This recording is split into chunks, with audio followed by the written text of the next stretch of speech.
NEET ताती रे चली पारुनी संसद प्रथम दिन अचल हो रही पार्लियामेंट। आज बकेट द्वार रे एनडीए बंग इंडिया सांसद मुहांमुही होते परिस्थिति उत्तेजनापूर्ण होबारु सुरक्षाकर्मी माने मानव श्रृंखला गठन कर उभय पक्ष को अलग करथिले। गृह रे अचल परिस्थिति को नहीं शासक और विरोधी परस्पर मुंडरे दोष लदुछंती।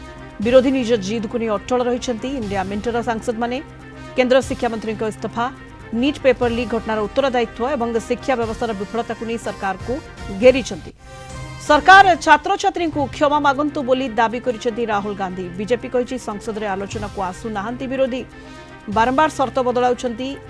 एनडीए नीट और शिक्षा व्यवस्था उपरे संसद रे विस्तृत आलोचना पई सरकार प्रस्तुत थिबा बेले विरोधी एथिरे बाधा सृष्टि करुछंती बोली शासक दल कहिछि।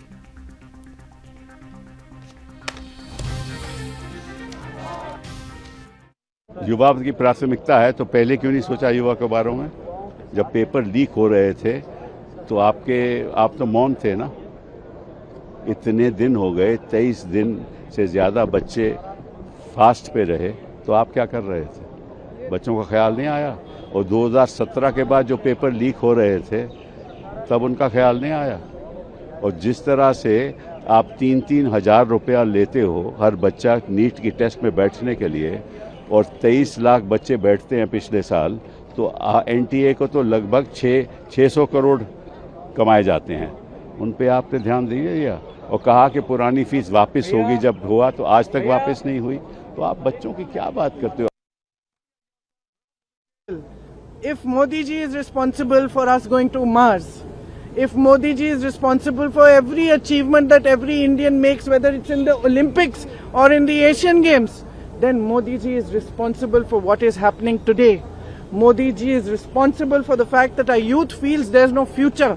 And Modi ji is responsible if thousands of children are demonstrating and he's cut off the internet and he's tear gassing them and he's having them lathi charge. If something happens to even one of them, it is his responsibility. Using NEET, using young minds, young students, the Congress party is doing what they are notorious for. Disruption of house, no discussion in the house because the truth will come out, and the action taken by the government will all have to come out in the discussion. So they have no cause for further agitation. They don't want that. And therefore they are disrupting. They don't want a fair discussion, because when the truth comes out, it is they who are politicizing a sensitive issue which relates to young people of the country. माननीय प्रधानमंत्री श्री नरेंद्र मोदी जी ने स्पष्ट कर दिया है कि कठोर से कठोर कार्रवाई की जाएगी। जो दोषी है ऐसे कारनामों के लिए फास्ट ट्रैक कोर्ट बनाकर सजा दी जाएगी, कड़ी सजा दी जाएगी, और कई सारे कदम आगे चलकर इस विषय में सरकार लेगी, जिससे हमारे युवा युवतियों की आशाएं अपेक्षाएं पूरी की जा सके।